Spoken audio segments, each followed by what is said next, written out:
Estamos aqui hoje no nosso Fluxo Podcast Celebridades, simplesmente com um grande amigo, um grande parceiro, um cara que eu tenho uma admiração incrível. Sei lá quantos anos nós já nos conhecemos, mas um cara que para mim eu tenho muito respeito e é um prazer ter você aqui, Netinho de Paula, nessa nossa estreia aí do programa Fluxo Celebridades. Eu não me sentia nem digno de estar aqui como celebridade, porque eu sou seu amigo, sabe que eu te admiro demais, como pessoa, como profissional. Então, em tudo que você está, eu sempre faço questão de estar próximo, porque você é um cara que eu admiro muito. Legal, Neto, legal. Neto, eu quero começar esse nosso bate-papo trazendo um pouquinho da sua história. Porque, assim, eu lembro da minha adolescência, da minha juventude lá, ouvindo você, ouvindo Negritude Júnior, né, ouvindo a Coab, né, aquela música que para mim é um hino, né? Claro que você tem várias músicas aí, porque a tua carreira, né, muitas músicas que fizeram muito sucesso, mas essa para mim sempre foi um hino. E eu queria trazer lá no início de tudo, lá em Carapicuíba, como é que tudo começou, né? Então eu queria um pouquinho disso que eu quero trazer para essa galera aqui, né? Também para os jovens, para o pessoal aqui de Alphaville, falar um pouco disso de tudo como começou. Ah, que legal. Bom, Edson, eu mudei para a Coab de Carapicuíba nos anos 70. Ela começou a Coab, que chama Coab Castelo Branco, ela Sim. começou a ser construída nos anos 60. Meu pai se inscreveu.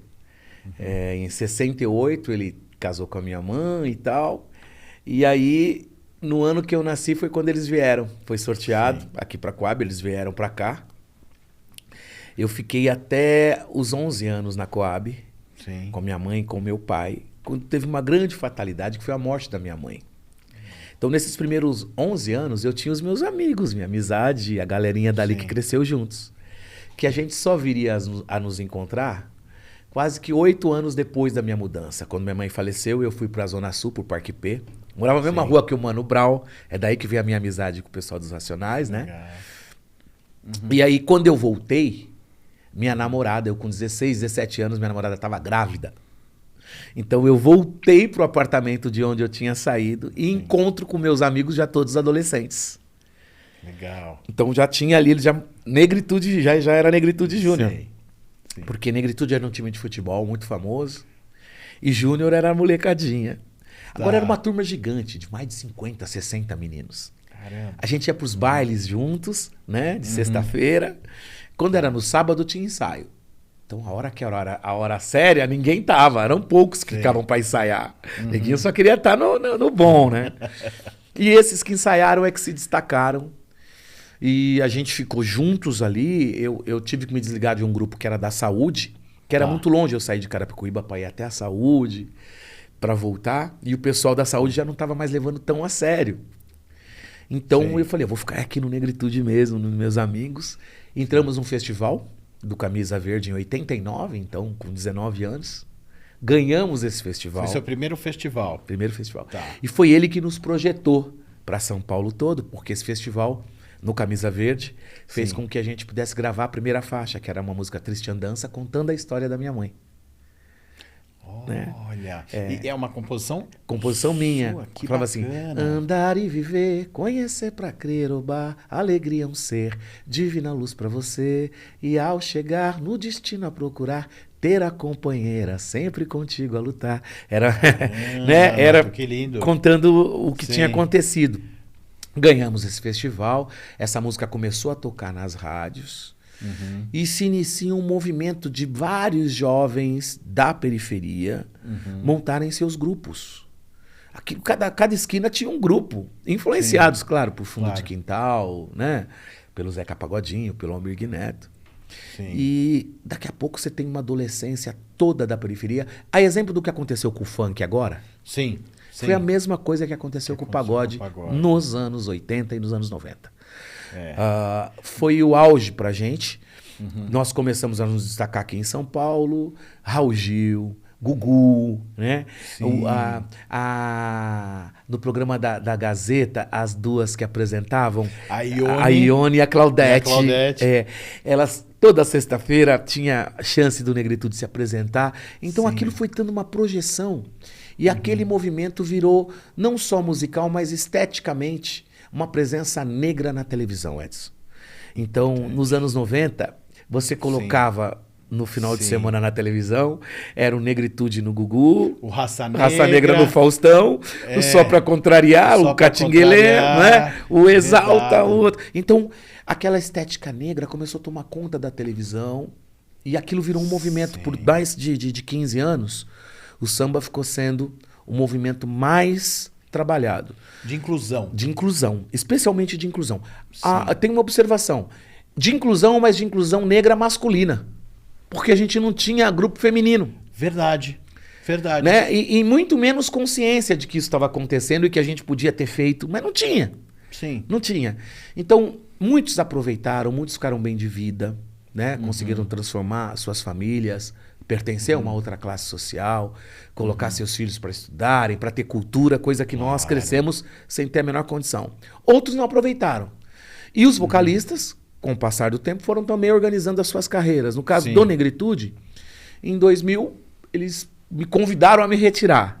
Porque tava demais, muito sucesso, muita coisa. Entendi. E eles, Neto, eu acho que você tá muito maior que o grupo. E falei, vocês acham isso? Tá bom. E aí eu entro na Record e fico na Record por quase 8 anos fazendo o Domingo da Gente, que foi um grande sucesso. Nossa, ali realmente uma explosão, né? Porque daí não era mais só cantar, né? Então o Netinho não era mais só o cantor, era um comunicador. E como que você, em que momento que você percebeu isso? Porque cantar, né? Ao concurso, né? Não precisa nem falar nada. E quando que você percebeu essa coisa do dom da comunicação, assim, de apresentar? Você já fazia isso, brincando com a galera, quando você vai pra Record? De verdade, nos shows, os shows do Negritude sempre foi muito entretenimento. Sim. Sempre houve muita comunicação além da música, porque era uma coisa meio teatral, o show do Negritude. Sim, sim. Então, quando a gente ia pra televisão... As coreografias. Exatamente. Quando a gente ia pra televisão, que tava todos os grupos, na hora que os apresentadores tinham que conversar sobre alguma coisa que não fosse de música... Sim. Os grupos todos empurravam quem pra falar? Eu. Vai lá. Vai lá. Vai lá, Netinho, segura aí. Representa aí, né? E eu acho que isso começou a chamar a atenção. E eu comecei a ser chamado para outras coisas, para opinar sobre outros temas. Sim. Seja a questão da política, da própria questão racial, que sempre foi algo muito presente na minha vida, né? Sobre todos os fatos assim que aconteceram. E essa carreira que abriu a porta para que eu pudesse ir para a televisão. O quadro da Princesa foi um estrondo, é algo que as pessoas amam até hoje. Até hoje, Neto. E a gente teve parceiros comerciais que foram muito importantes para que o quadro se consolidasse. Sim. Na área de cosmético, na área de beleza. Né? Tudo aquilo foi uma soma para que o quadro fizesse parte do imaginário da mulher brasileira. Toda mulher, independente da sua classe, pensa, eu quero ter um dia de princesa. Não é? Isso faz parte da cultura brasileira. Exatamente. Né? Eu até brinco assim, quando às vezes você vai dar um presente para alguém que você gosta, ou para sua amada, você fala assim, eu vou te dar um dia de princesa. Exatamente. Já liga direto ao quadro. Liga direto ao quadro. Sim. E eu fiquei, então, quase 7 anos na Record, fiquei mais 4 anos no SBT, quase 4 anos no SBT. E quando chegou na hora de renovar no SBT... Sim. O Silvio tinha feito uma proposta que era assim, a gente só vai fazer contrato agora de 6 meses. Era uma mania que eles estavam. Sim.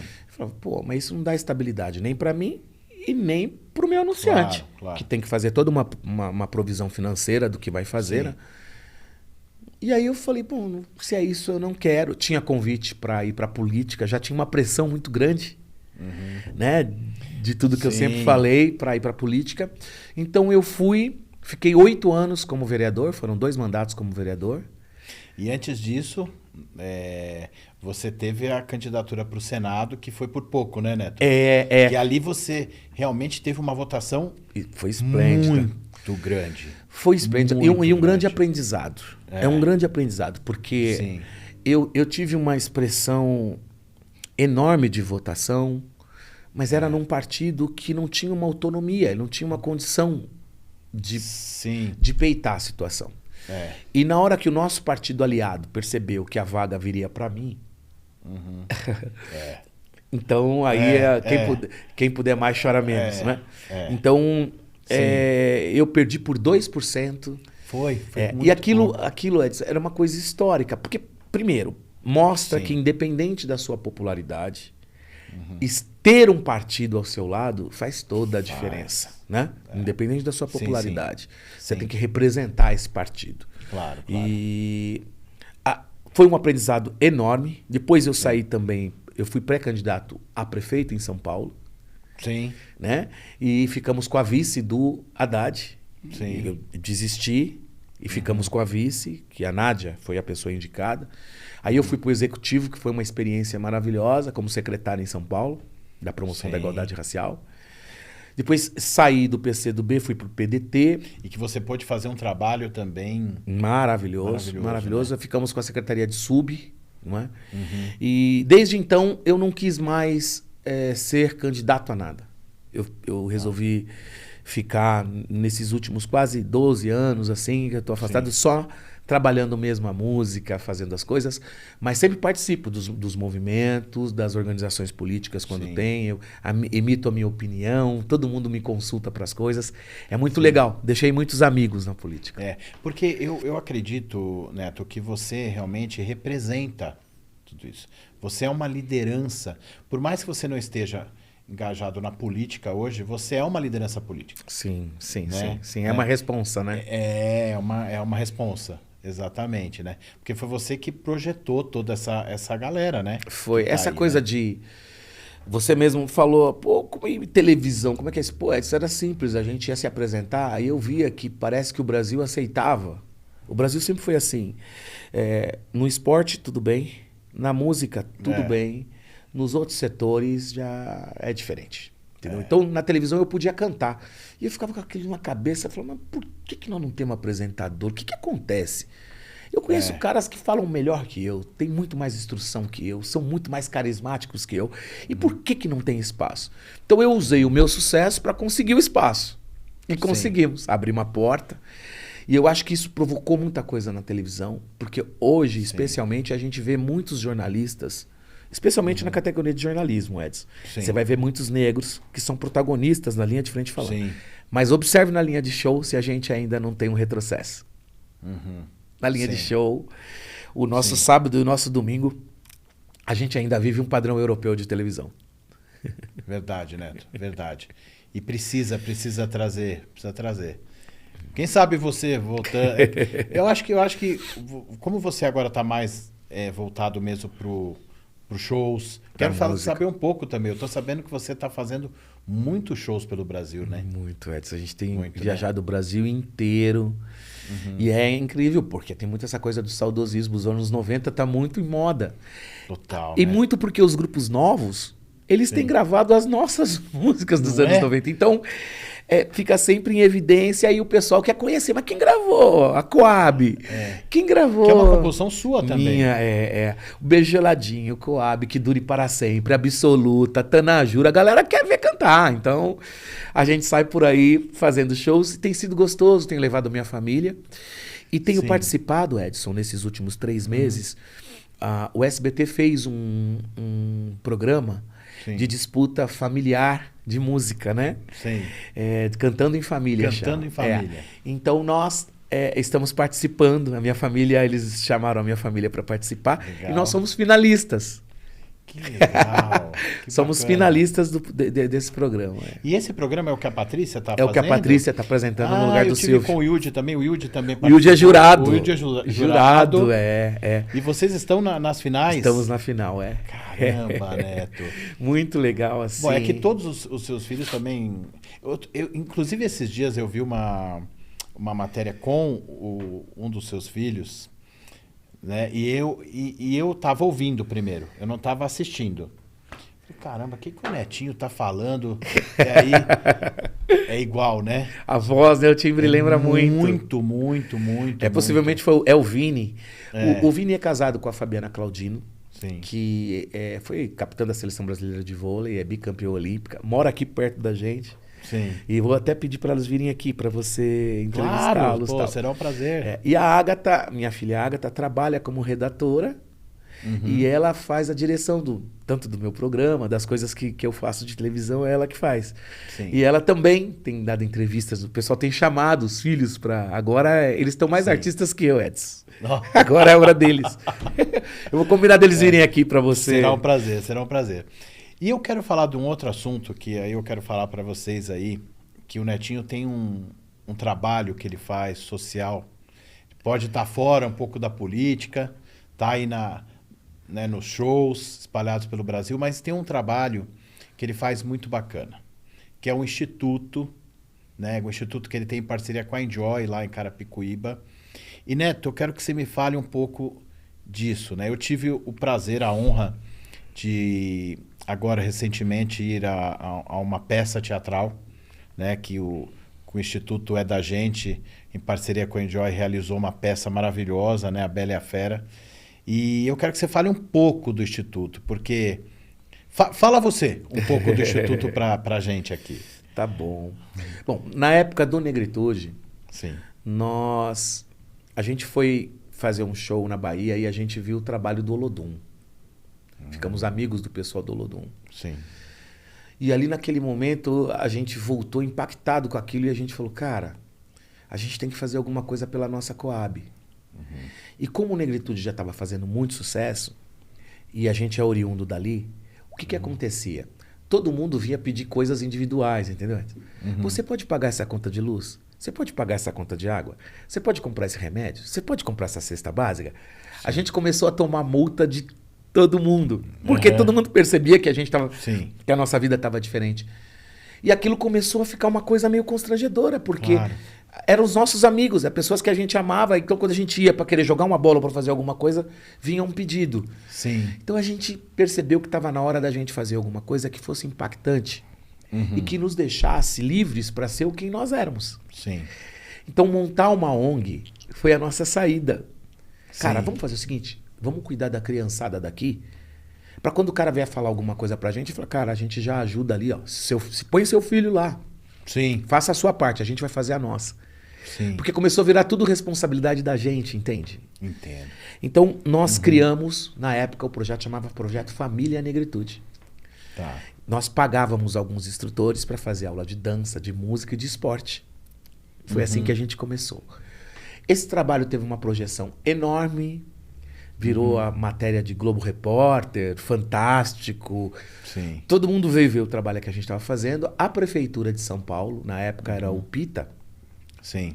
me chamou e falou, olha, nós temos um terreno lá e nós não vamos mais construir moradia. E doou esse terreno para o Projeto Família Negritude num comodato de 50 anos. Olha. A gente pegou esse comodato, chamamos um grupo de arquitetos, de amigos, Sim. e encaminhamos para o BNDES. O BNDES mandou uma verba e nós construímos o prédio que você vê hoje lá. Sim. Né? O terreno é de 30 mil metros, Sim. mas nós temos 3 mil metros de áreas construídas. Tá. Era para construir mais quase 10 mil metros da parte esportiva. Sim. Mas o que o BNDES deu foi a parte para a gente fazer ali. Sim.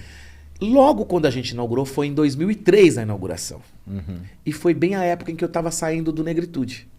Sim. E os meninos falaram, a gente não quer mais, já que é só você que cuida, é você que toca, a gente não quer mais que o nome Negritude fique no projeto. Eu falei, olha, eu não acho isso uma atitude inteligente de vocês. Porque isso aqui tem a vida de vocês, tem o dinheiro de vocês, tem a história de vocês aqui. Mas se vocês estão pedindo isso, não, a gente não quer ter nenhum vínculo. Então tá bom. Então passou a virar Instituto Casa da Gente. Sim. E eu na televisão, com todos os parceiros que eu tinha na televisão, quando eles me contratavam para fazer propaganda ou para fazer os merchan, parte daquele dinheiro eu mantinha pagando as pessoas que estavam ali, além dos shows, porque eu continuei trabalhando sozinho. E foi assim por anos. Por anos. Dois grandes primeiros parceiros que a gente tinha na época era a Microlins e a Embeleze. Sim. E, cara, eu lembro que a gente saiu de férias para fazer um trabalho. Eles já não estavam mais com a gente. Quando eu voltei no final do ano, tava tudo destruído. as pessoas tinham roubado pia, fio, cabo. Foi uma coisa que me deixou muito... Eu falei, mas, caramba, nunca fizeram isso aqui. E eu fiquei meio desconfiado de que aquilo era uma armação política, ou que tinha alguma coisa, porque estava tendo muito nóia em Carapicuíba, sabe? Sim. Mas todo mundo sempre cuidou do espaço. Porque... mesmo porque era uma ação, uma ação social, né? Você sabe, a gente nunca cobrou nada, nem R$1 das crianças que estão lá. Sim. Então não tinha por que fazer aquilo. Mas a gente vai conversar com os amigos ali e tal, conseguimos descobrir meio que quem era.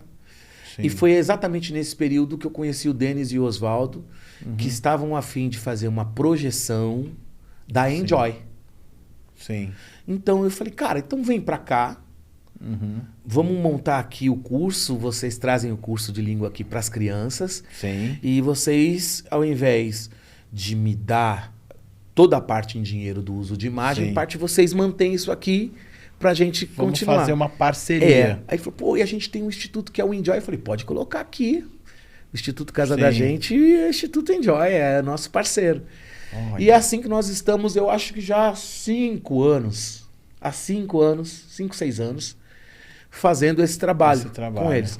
Foi quando eles estavam preparados para ir para a televisão, uma conversa que eles tiveram, que eu falei, olha, eu queria indicar um amigo, uma pessoa que eu acho que vai tratar vocês da maneira e com a atenção que vocês precisam. Que foi quando eu apresentei você a eles, né? Para que eles pudessem ver a grandeza do que você é. E você tornou a Enjoy essa potência também, que ela é hoje. É uma das maiores franqueadoras aí, né, do Brasil, do curso de línguas e de curso profissionalizante, de inglês profissionalizante. Então a gente tem muito orgulho dessa história. E eles continuam comigo. A gente tem um contrato que eu acho que vai até agora o final do ano. Sim. Para já conversar, de tratar para continuidade. E eles são pessoas que não só me ajudaram lá no Instituto, mas aonde eu fui no meu programa, né? E em todas as franquias deles no Brasil todo tem o rosto do Negrão lá, chamando para vir para Enjoy. Não, eu que agradeço até por você ter colocado todas essas pessoas juntas. E eu acho que uma vez eu ouvi de um grande amigo, falou assim, quando pessoas de bem se unem para fazer algo, né, em prol dos outros, né, em prol da sociedade, as coisas realmente andam, né? Então, quando você teve essa união com o Denis e com o Oswaldo, que são pessoas realmente também diferenciadas, né? E aí vocês juntos, aí a coisa realmente anda, né? E quando eu vi esse espetáculo, foi na semana passada, ou retrasada, foi uma coisa muito linda. Aqueles jovens, a peça ficou belíssima. É uma peça que tem que ser levada realmente... Tá preparada, né? Tá pronto. Tá pronto. Tá pronto. O pessoal que está em casa talvez não tenha noção, mas lá a gente trabalha hoje com quase 450 crianças, com aulas bem variadas. Tem teatro, tem dança, tem música, tem o curso profissionalizante de inglês, que todos têm que passar por isso. E na parte do teatro é onde a gente junta todas as atividades. E eles criaram essa peça, uma peça Bela e a Fera, fizeram uma peça maravilhosa, se apresentaram no teatro em Osasco de maneira muito profissional. E a nossa intenção agora é levar esse projeto que representa a nossa história, representa Carapicuíba, representa tudo isso que eu contei aqui para o Brasil inteiro. Legal, Neto, legal. Bom, e aí me fala um pouco, Neto, agora quais são os próximos passos? Quais são os próximos passos? Eu sei que você está fazendo show no Brasil todo. Né? E quais os planos que você tem agora aí para 23, para 24? Quais são os próximos passos? Edson, você sabe que o SBT completou 30 anos de Domingo Legal esse ano. E o Celso Portiolli me chamou. Falou, Neto, faz aqui uma princesa especial. Vamos buscar a primeira princesa que você fez aqui na época do Google. E foi maravilhoso, e foi uma audiência incrível. E a gente conversou, ele falou, cara, vamos conversar, eu acho que você tem que voltar com esse quadro, quem sabe e tal. Então, a minha expectativa é voltar a fazer o quadro. Né, aos domingos. Se der certo, talvez um Domingo Legal ou numa outra emissora. Mas fazer o quadro com a grandeza que o quadro sabe? Eu tava até agora o mês de abril fazendo todo o SBT interior e na Rede Brasil. Também. E aí a gente já parou de gravar, as temporadas a gente já Sim. cumpriu todo o contrato da temporada. Então vamos ver no segundo semestre se quem sabe a gente não volta pra TV, que não atrapalhe os meus shows, e é o que eu gosto de fazer, né? É, porque o quadro da princesa precisa. Na verdade, eu acho que ele é um quadro que as pessoas pedem, né? Pedem. Aonde As pessoas vai é a pedem, mesma né? coisa, brincadeira O pessoal até hoje. quer, né? O pessoal quer. Legal, Neto. Neto, eu quero te dizer que para mim é uma honra, foi uma honra, é uma honra. E será uma honra também entrevistar você falou Os filhos, dos os seus filhos, a filhos família. aqui. Eu acho que trazer os seus filhos aqui será muito legal. Vamos sim. Vamos estar sempre juntos aí nos projetos. Tem muita coisa realmente, como você falou, que eu acho que a gente tem que trabalhar sim. Tem que trabalhar. Eu acho que o país está passando Por uma mudança, né? um processo de transformação e a inclusão é essencial. É essencial. E eu quero te dizer que eu te admiro muito, porque você sempre foi um cara que você conseguiu passar por várias barreiras, né? Mas com muita determinação, com muita coragem, com muito trabalho, com muito afinco. E é isso que a gente precisa, né? Você falando do SBT, né? E você fala com carinho do SBT. Uma vez eu vi uma entrevista do Silvio onde ele fala isso, né? Quando chegar alguma coisa muito fácil, desconfia do que é fácil demais, né? Desconfia do que é fácil demais. E ele fala, né? Porque é uma pergunta, se não me engano, do que o Leon Lobo faz para ele. Ele fala assim: como que você chegou ao sucesso? Alcançou o sucesso? Ele falou: olha, foi com 90%, com 90% de transpiração e 10% de inspiração. É mais né? trabalho do que tudo. Né? É a dedicação, é o trabalho, é você correr atrás. E eu vou perguntar a tua idade hoje ao vivo aqui. Claro, Quanto? claro. 40 e pouco? Uma bondade sua. Não, eu vou completar agora, dia 11 de julho, 53 anos. Nós somos de 70, né? Somos de 70. Somos de 70. Somos de Mas nessa caminhada toda, Edson, Uhum. eu dei muita sorte, porque eu encontrei pessoas como você. Uhum. Você se deparou com muitas situações, pessoal, é importante vocês saberem, que ia fazer alguma coisa e se a pessoa comentasse alguma coisa contra ou falasse alguma coisa, o Edson falava assim: mas peraí, vem cá, você sabe disso, sabe disso, sabe disso, sabe disso. E aí o cara, pô, eu não sabia. Pois é, então antes de julgar, conheça. Você sempre foi um defensor da minha história, do meu trabalho, então eu também sou muito grato a você. Muito mesmo. Muito obrigado por tudo que você sempre fez. Eu que agradeço. Neto, é isso aí, irmão. Tamo junto. E se Deus quiser, nós vamos marcar outras. Uau, né? Tem muita coisa para fazer pra juntos. gente falar. Valeu, Neto, Edson. obrigado, viu? Obrigado Tamo a você. junto. Valeu. Valeu.